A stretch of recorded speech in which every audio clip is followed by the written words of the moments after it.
why is it worse to carry fat around your middle?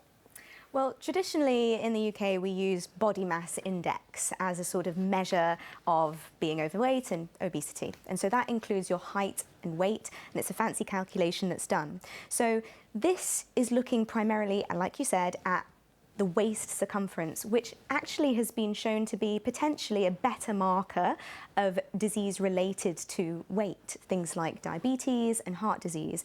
And actually this ratio that they're talking about, the waist to height ratio, is easier to calculate and potentially more accurate than body mass index. So what is it? It's about that fat that's kind of deep down, isn't it? You can't necessarily grab it and hold it. So what is different about this fat?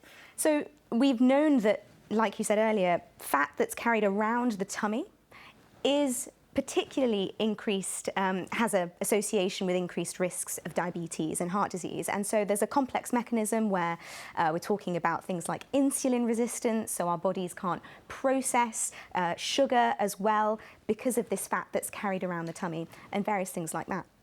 Now, I've got a normal BMI, as in a healthy BMI, but I measured myself this afternoon and I am just about, half my height is my waist, so I'm just about okay.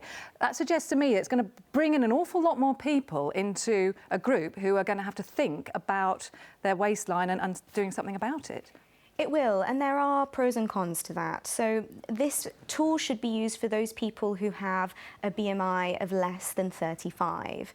Those people who have a BMI of over 35, we assume automatically that their ratio is too high. So this is going to sort of draw in more people who aren't necessarily as worried about their body mass index. And in a way, that's a positive. It means that people can think about, okay, I need to pay more attention to my lifestyle, think about diet, think about exercise. But I also worry that people are also going to become more anxious, and it's going to affect those people with things like eating disorders a lot more because they'll be focusing on these numbers. So there's pros and cons to this. Now, also there's an ethnicity angle to this, isn't there? Because there are people who really need to care a bit more about that waistline. Absolutely. So people from South Asian, Black, Chinese and sort of Middle Eastern descent need to be more cautious. So actually, when we're thinking about body mass index, if you have a BMI of less than 25, then you're a normal weight. But if you're from one of these ethnicities, we actually say you need to be 2.5 less than 25 before you start to have the increased risks associated with being overweight. So you need a lower BMI to be normal if you're South Asian. Exactly. And also the same with the waistline would things. apply. Yeah, we would be more interested in what's going on with the fat around the tummy if your BMI is slightly above that number.